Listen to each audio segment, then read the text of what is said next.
Hey guys, welcome. This is Charles with the Exodus Logistics Learning Center, America's #1 dispatcher and freight broker training. It is Thursday, July 10th, 2025. For those who missed our last night's training on Dispatcher 101, we had guests come in. Um, we had Monica from Seven Oaks Factoring Service come in, our representative. She's our exclusive factoring uh, choice, Seven Oaks Capital. We had some new members come in who recently enrolled, and we also had guests. Did a lot of Q&A, answered some questions. Um, and the new people who were guests got their questions answered. So just as an update, and we went over factoring a little bit more detailed to give you guys an overview of um, what factoring is. So for those of you who may missed it and may not have watched uh, the replay, which is publicly on YouTube right now, if you have any questions now, I'm right here. I'm in my office at another location, um, and have got a little bit of time.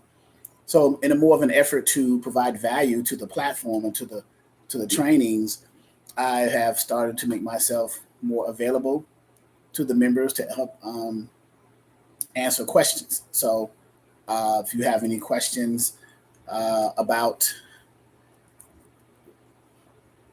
dispatching, trucking, freight brokering, but right now this is the dispatch channel, so I'll keep it on the level of dispatching. You know, for someone who knows very little, if anything, about being an independent freight dispatcher, if you have any questions about that, how to start it, how you should structure your company, should you even get involved in it? Is it the right time to make that move into freight dispatching? How do I find a truck driver? And once I find a truck driver, what do I say to that truck driver to convince them that I am their person to dispatch their truck? Right? These are basic questions that you probably want to ask yourself. Right? What else? What else? What type of back end infrastructure or paperwork or templates do I need to have in my possession to make my dispatching journey as a business owner smoother, right? What are the templates that we need? What are the contracts, the agreements that we need as a new dispatch service to get you going, right? After that, how do I understand the equipment types?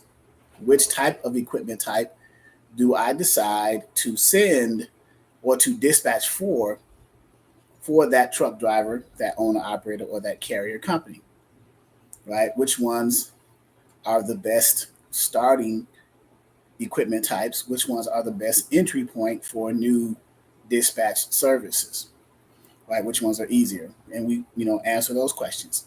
Um, how do I book the load? What is the relationship between me, the independent dispatch service, and the freight broker? What do I say to that person? When I go, what is a load board? What is the software resource that I use to help keep my truck driver that I'm dispatching for running with loads on their trailer so that I can get paid indirectly when they get paid directly, right? What are the best places in the country to keep this driver moving in so that I can get paid indirectly when they get paid directly? Um, how do I have a conversation? Well, even before the conversation with the broker, what do I choose as a profit margin or a method of payment or a payment type as a dispatcher? Do I charge a percentage per load? Do I charge a flat fee for the week? How do I speak to the freight broker when I find a load for them on the load board that interests my carrier and that we need to negotiate the rate? What type of conversation will I have with the broker? Who is this person? that posted this load on the load board, and what is their responsibility as it relates to me and my carrier? Why do I need to speak to that particular person? The freight broker, that is, right? What is their job as it relates to my carrier and me indirectly as a dispatcher, right? Once I understand how to speak to the freight broker, how do I keep my carrier running? How do I get my carrier approved for the brokerage that I saw the load from that was posted on the load board? What are the steps? What are the onboarding steps, right? The broker carrier agreement and the rate confirmation. What are those two pieces of documents that are sent to me from the freight broker if my carrier's authority is not an authority that's already approved by the broker? So these are things that I need to understand. Okay. So, any questions that you have there, right? I see we have some people in here now. I'm opening up for some questions, but this is what we talked about all last night. Went into detail about the factoring piece. We got into a little bit of government contracting. Mentioned that we're going to form a network, an internal network of ourselves to get ourselves in line with the same mission and vision of the Exodus Logistics Learning Center, and then take that process and share it with individuals outside of the network. We want to make sure that our network internally is solidified. So if you enroll in the Exodus Logistics Learning Center, either the Dispatcher 101 Training for Beginners or the Freight Broker 101 Training for Beginners, you are part of that network. Excuse me, you are part of that network. So right now, in the next few minutes, I'll take questions because I'm in front of my laptop now. I'm usually on the phone driving doing a live, but I can answer a few questions if you have any questions. If not, I'll see you at the next live that I'll have on this YouTube channel. Okay. So our next live Zoom call that I give for the members, and sometimes I invite guests like I did last night, that will be this Saturday at 12 noon Eastern Standard Time. Okay. So, and again, just like I did last night, Wednesday, Saturday, I will invite or allow guests to come in. Okay. You can come in as a guest, ask your questions free of charge, not charging you anything. The only time you'll be charged is when you decide that you want to enroll in our program. And by the way, the program that we're having, our Dispatcher 101 Training for Beginners, right now in the month of July, we have a 25% off sale. It is already rolled into the product page for the Dispatcher 101 as well as the Freight Broker 101. Okay, so won't hold you too long. If there's not any questions, I'll go ahead and get off of here. And you guys have a happy Thursday. All right. No questions.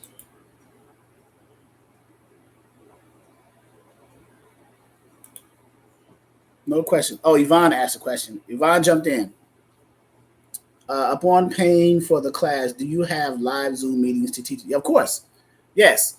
If you enroll in the 90-day self-paced training, then that includes live Zooms every second and fourth week of each month. Right? The second week of each month and the fourth week of each month. Sundays, and we have a calendar that shows it. Every month I post a calendar of the schedule for the Zoom calls, and I post the Zoom meeting ID and the Zoom passcode to enter into that Zoom room, if you will, right? Sundays at 11 a.m. Eastern Standard Time, Wednesdays at 6 p.m. Eastern Standard Time, and Saturdays at 12 noon Eastern Standard Time. So last night, Wednesday at 6 p.m. Eastern, we had a Zoom call.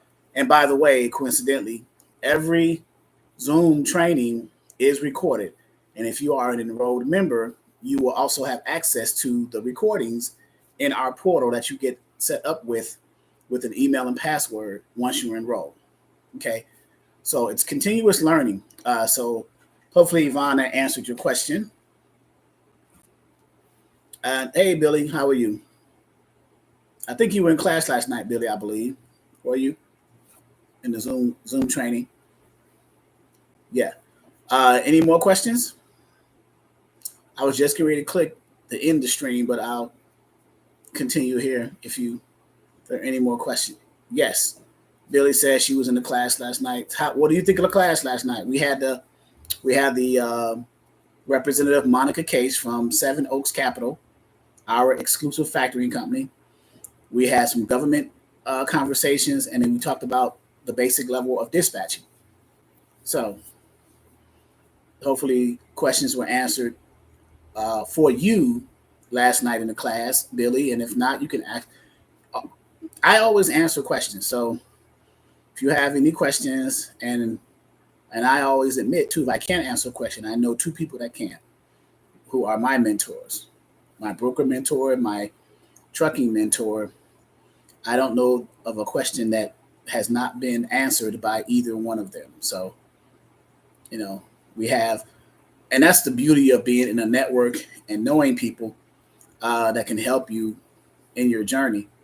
And I've actually met these men in person. They came to Virginia. We actually sat down in the food court at the mall, Greenbrier Mall, and had lunch. And we got to know each other. So that was good. So, but great session last night and very informative. I tried to be, and thank you for those kind words, Billy. If you are someone who is on the fence, well, first, before I say that, I'll say if you are interested in transportation or logistics or anything with the supply chain, consider us the Exodus Logistics Learning Center, because not only do our main focus in our learning center is dispatching and freight brokering, but we know about trucking, we know about intermodal and drayage, we know about warehousing and distribution, we know about government contracting, customs broker, global logistics, international trade compliance. We know about federal contracts. So, but our main meat of our platform is our 90-day self-paced trainings to become an independent freight dispatcher and an independent freight broker. The reason being is the dispatcher is the easiest entry point into this ecosystem we call logistics and transportation. Okay. Freight brokering, you need a broker license. With a dispatcher, you don't need an authority. All you need is your business credentials, your business license, LLC, EIN, and your documentation, and then the willingness of a truck driver through your communication with them, the willingness of a truck driver to have you as a dispatcher for them. So if you think you can handle that and do that, particularly if you come from sales and a call center background, the sales background, then you should not have a problem speaking to people and having a conversation and understanding communication and things like that. So, okay. If you're tired of the 9 to 5, the rat race, if you're tired of exchanging your time and freedom for money, consider starting your own business. Now, it's easy to go to work. Being your own boss is the challenge, because if you don't work, you don't eat, right? So going to working for somebody else, they have the responsibility to cover everything. All you have to do is show up, do your job, and get paid for that, right? But being a boss, being your own boss, your own company, there are so many other responsibilities and things you have to deal with. Specifically, if you have employees, different personalities, different behaviors, different mannerisms, then you're dealing with the business side of your company, all the overhead, all the expenses, the bills, things of that nature. So that's more of a challenging. That's more challenging, I should say. An employee, all they have to do is just show up. So sometimes they don't have as much invested into the company as the owner does, obviously, because it's their company. So Yvonne says, I'm subscribed, but I missed the lives. I don't know why. So I don't know if you have a notification in your subscription on the YouTube channel that lets you know when I go live. But the live Zoom calls, you probably missed that. Well, I did make an announcement on the YouTube channel that I'm having a live or Zoom and guests are welcome. I believe I did. If I didn't, I apologize for that. So since more people came in, I'll repeat. Are there any questions? Any questions? It doesn't even have to be dispatcher or freight broker type questions. It can be logistical questions, supply chain questions. So, because we have a stronghold. We have some knowledge in, again, drayage or intermodal with the power only units, the chassis and the containers. We have knowledge in warehousing, distribution. We have a knowledge in shipping, the customers, understanding their ecosystem. Because I work right now with a large company here in Virginia Beach, fertilizer company. And I'm learning their way and process and helping them with their internal workflow and life cycle, right? With milestones and deliverables and things like that. So isn't it great to have someone that sees the shipper side, sees the broker side, sees the carrier side, sees the dispatcher side, and can piece all of that together in a way that's understandable? Okay? So if there aren't any more questions, I think I've been up here long enough for you guys. If there aren't any more questions, I will get off of here. As a matter of fact, I got my shipper's calling right now. Give me 1 second. Hey, Christy. It was a little longer than 5 minutes. Okay. So you got Jonas called me and said that he mentioned two things. He mentioned a freight quote from Honea Path, South Carolina, with 2 stops. Yes. And so that's the only thing you need is a quote for that? Correct. Okay. And where is it? So where's the first stop? So it's picking up in Honea. Where's the first stop going? And I assume it's like half and half, like 10 pallets here and 12 pallets there. Yeah, it's actually 11 pallets at each store, so it's an even split. It's an even split. Okay. And when is it pickup? When is well, I guess there's no particular pickup date. You just want to get a quote, right? Right. Okay. Yeah. So I didn't look at the map, but the 2 stops. One of them is Stamford, Connecticut. Okay, so it's going northbound. Mm-hmm. Stamford, Stamford, right? Correct. Okay, and then the other one is North Haven, Connecticut, and I can give you both those zip codes. Oh yeah, that'd be easier. Zip is easier. North Haven, Connecticut. So what's the zip for Stamford? 06907. Okay, and in North Haven? 06473. All right. And did you find out what equipment type is going on? Flatbed or driving? Yes. So for Stamford, they need dry van no assist, but for North Haven, they need driver assist. So they need the driver to be able to move the pallets to the back of the truck with the pallet jack that they'll provide him. So let me get this correct. This pickup, Honea South, it's one shipment with 2 stops. Correct. And it goes on a dry van, but the first stop, no assist. They just drop the pallets, they get them off the trailer. The second North Haven is they have to bring the pallets to the tail of the trailer with the pallet jack, and they come grab it. That's right, with a forklift. With a forklift. Now, I'm not sure. I didn't look at the map. Would the first stop be Stanford? Let me take a look. If we can get, if it's possible to get Northampton to be the first stop, that'll be an easier driver assist because those pallets are at the tail of the trailer. Right. Right. So if that's possible, if number one is 06473, then yes. But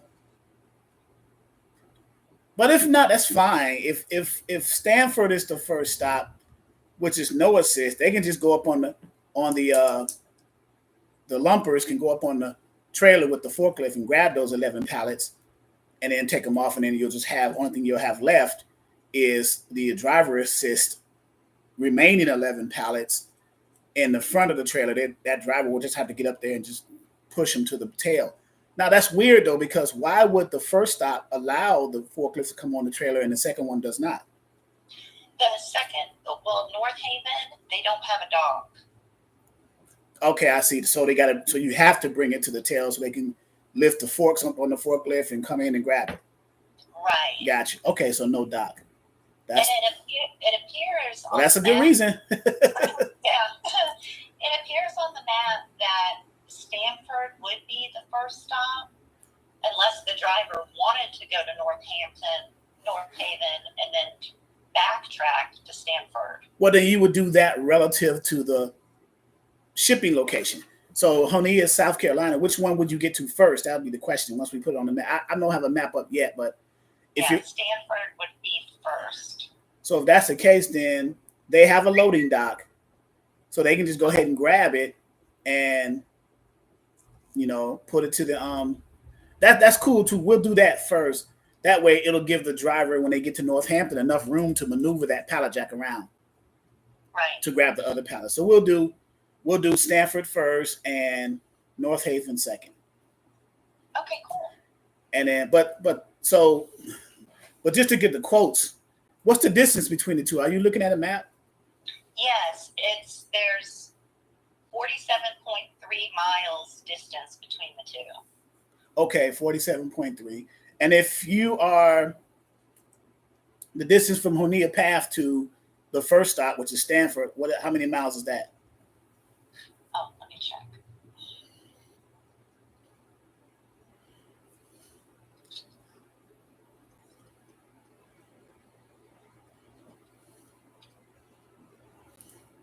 That shouldn't be that far. I would say about no more than 800 miles, maybe. Connecticut, South Carolina, 5 hours.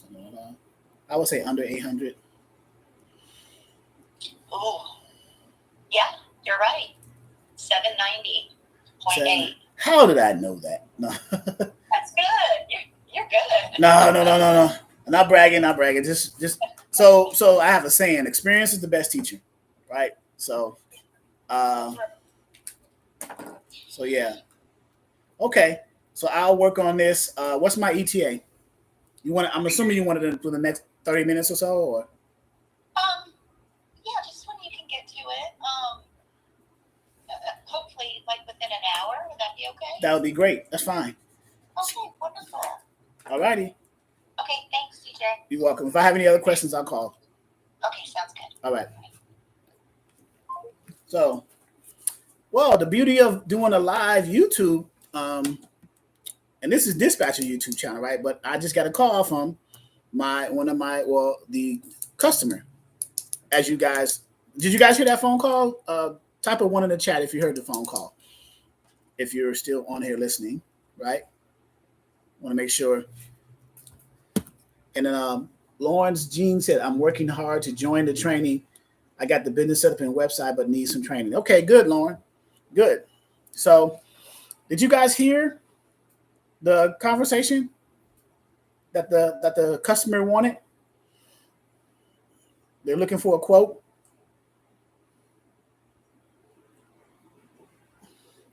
Yes. Okay, good. I was like, well, am I the only one on here? Hello? Is this thing on? But so I mean that's live. I mean, I literally called my phone. Here's my phone, right? And had the conversation. So this is what we do. But that was on the um, customer side. They want a quote so they can compare with other 3PLs. A 3PL, another name for a 3PL is a freight broker, right? So this is another level for you guys. This is beyond dispatching. This is more into freight brokering and the relationship between the broker and the shipper. Now, once I give her a quote, because I do that sometimes too, she will go to the 3PLs and compare those quotes to what I gave her and then choose the best 3PL, the best broker to do the transfer. And the broker will get the truck. Now, it may be one of your trucks. You know, you may dispatch a dry van that's coming out of South Carolina that's shipping to those two stops with those specific directions.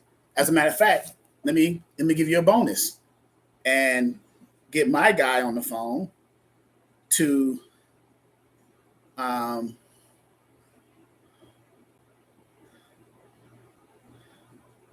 let's see him about the quotes. So let's get Darren on the phone. And while I'm doing that, are there any other questions? Let me call Darren. See if he's busy. He's one of my top broker students.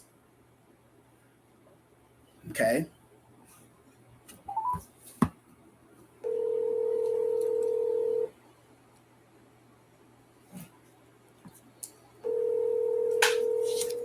Can you hear the phone ringing?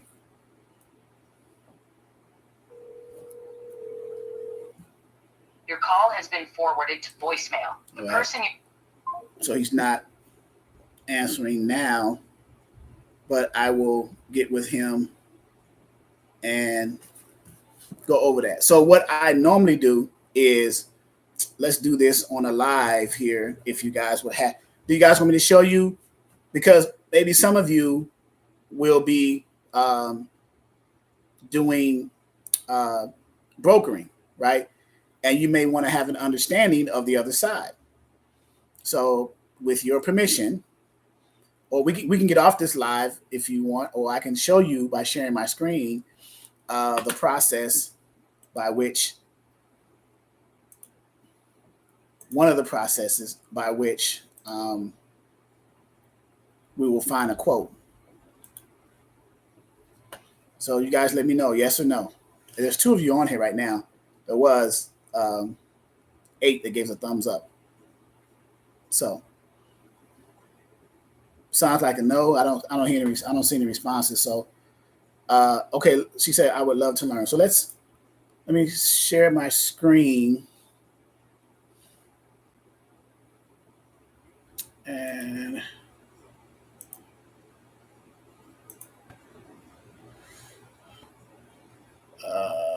I keep forgetting how this is done here. I'll just share the tab. Okay. So, all right. Can you guys see the tab? See me in the tab?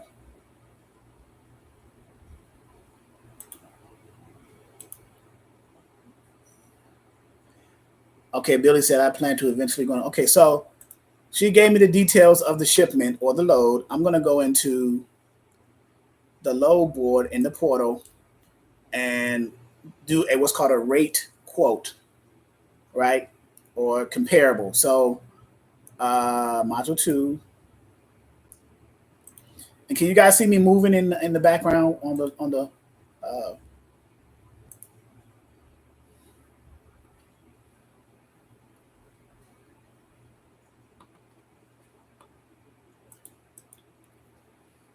let's see here.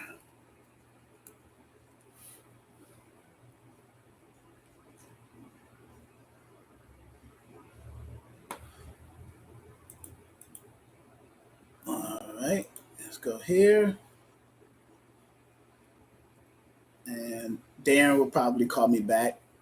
But I'm going to log into load board here and give you some live training here. So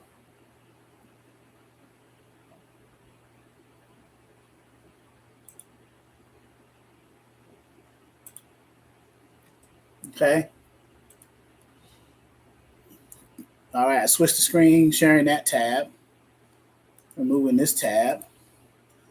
All right, so I want to go down here to market rates. Okay. And drive in. And she gave me Oneida Path, South Carolina. Now this is a 2-stop, so I may have to add another stop. I may have to go to another load board to add another stop, right? And in brokering, even in dispatching, we'll teach you how to navigate the load boards, how to put in the filters to get what you want as far as rates and things like that. So don't have to worry about that. You can just watch this for now and then go from there. She said the first stop will be in Stamford, Connecticut. Stamford, Connecticut for a drive-in. So from Oneida Path, so that's 783 miles. She said 790, and it's paying $22.80, which is $2.91 a mile. So the first one, and we didn't put the specifics in as far as her requirements. The first one is it's a full truckload, 44,890 pounds, 22 pallets. 11 pallets is going to one location, 11 pallets is going to other locations. So it's a split load. It's double blind. I'll explain all that, what that means later on in other lessons. But right now, just going over some specific stuff, right? Or high level stuff to kind of help her with her information. So it's picking up from the shipper in South Carolina, and it's the first stop. It's a full truckload, 22 pallets. The first stop, 11 pallets, is going to go to Stamford, Connecticut, a receiver, a consignee there. So that is $22.80. I'm writing it down so I can give her a quote, $2.91 a mile. And that's going to Stamford. Okay. Now, there are no special requirements on it. It is a drive-in, no driver assist. In other words, the driver can stay in the truck while they go in there with the forklift, because there is a loading dock there, and it's dock high for the trailer of the truck, right? The back end of the trailer can go into the loading dock high, so they can drive on it with a forklift, and it's level, right? The reason why the second one delivery, the other 11 pallets, the remaining 11 pallets after this one gets offloaded, the reason why the second stop is a driver assist, and I don't know if you heard her on the phone, she said there was no loading dock there. So they have to go there, the driver have to pull in and get into their trailer with a pallet jack, either one provided to them. That's another question I need to ask her. Will there be a pallet jack provided to them at the facility, or does the driver need to have one? That's a great question. Let me call her back while we're thinking about that. So you see how important, so as a broker, you see how important certain things you need to know, because when you give the details to the 3PL, the broker, that could be something that you miss and be like, wait a minute, whoa. And they don't have one at the facility, and your driver was supposed to have one. So.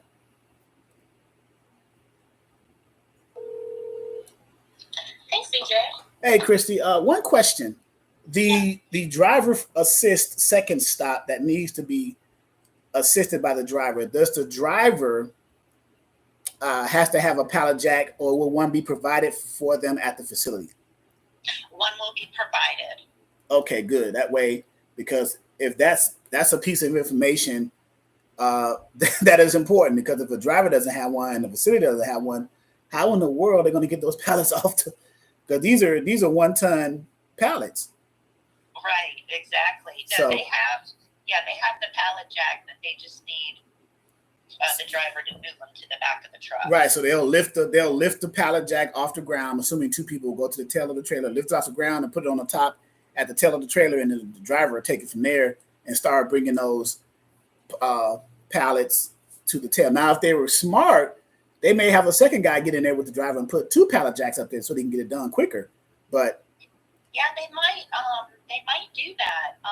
This is a fulfillment center that we ship to all the time, and as long as we just specify to the carrier that the driver needs to be able to move the pallets to the back of the truck, we've never had an issue. So what do you normally, what is Jonas or yourself normally, or what does the 3PL normally bill you guys? I guess it depends on the shipment, but I'm going to ask the question anyway. For a driver assist, it depends on how much labor the driver has to do. So getting into a trailer, taking 11 1-ton pallets and pushing them to the tail of the trailer so they can grab it by a forklift, what do they normally try to charge you guys for that?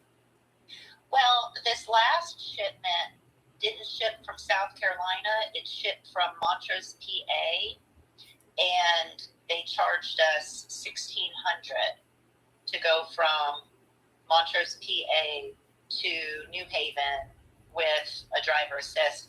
And from my understanding, I think that some carriers charge $100 on top of the normal fee for a driver assist, and some charge $200. Okay, so between $100 and $200. So that's the question I was asking. So the numbers, Montrose, PA to Connecticut, $1,600 makes sense because from South Carolina to Connecticut, it's like $2,300 that I'm getting right now. Right, it's so from South Carolina to Stanford, Connecticut, it's like $22.80, like $2.91 a mile, and then from Stanford to New Haven, it'd probably be maybe a couple of $100 because it's only like another 40 something miles, 50 miles, so it shouldn't be that much, and you only got 11 pallets on there. So, and it's the back end is driver assist. So we're looking at maybe no more than 2,500, maybe. Okay. But I'll get with my guy Darren just to verify. But I just wanted to ask that one question about the pallet jack. If the facility is going to provide it, then I'm okay. Yeah. Oh, absolutely. They have the pallet jack, and they also have a forklift, which the driver does not have to use the forklift. So they just got to climb in the back of their trailer and then push those pallets to the tail of the trailer so they can be grabbed by the forklift.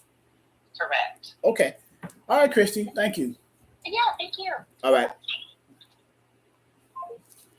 So you see how you talk to a shipper?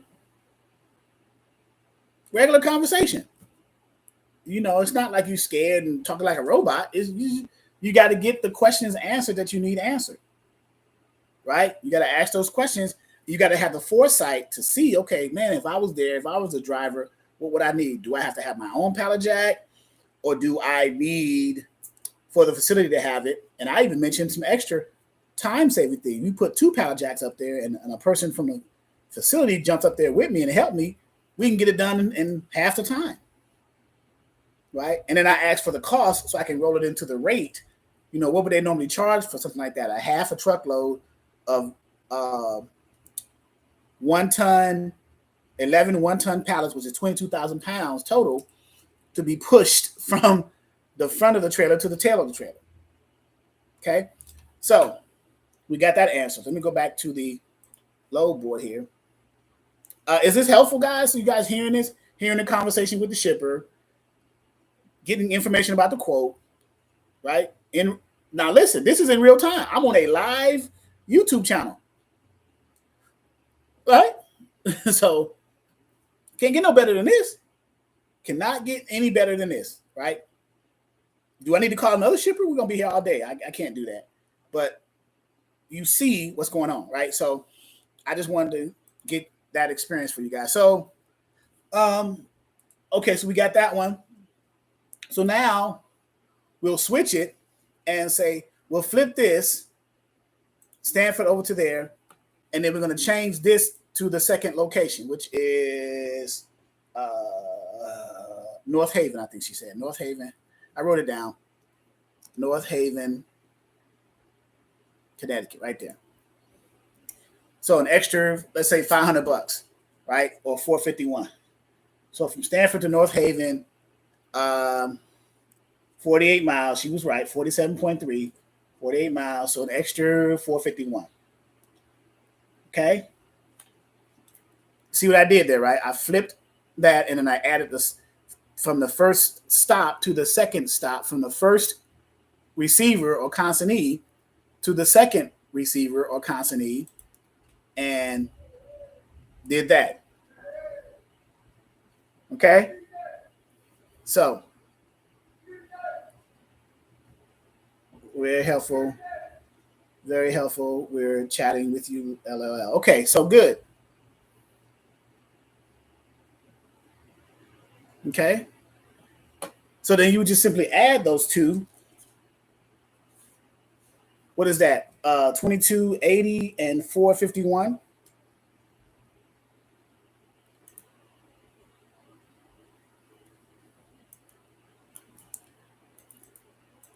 $22.80 plus 451.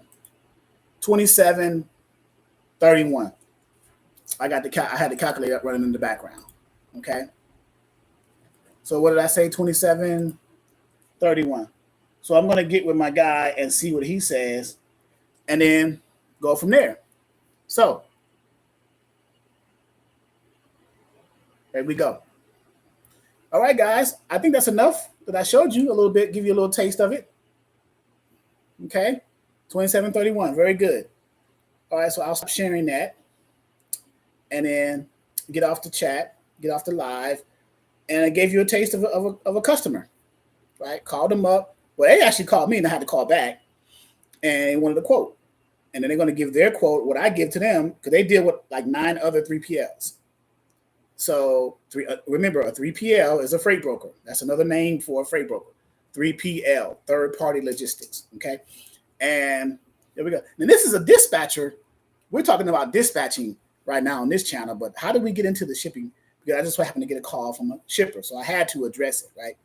And it's good that you guys got a chance to see that. Was this helpful? I know it's a little bit over dispatching, but it's still in your industry, right? So as long as you can benefit from hearing that and getting the information, that's all well and good, right? So for those of you who are in my training, I will see you in class on Saturday. Right, Billy. See you in class on Saturday. And for those of you who are interested in joining, get with us, go to our website, check us out, and go from there. Okay? Glad you guys were able to witness that, though. Talk to you soon.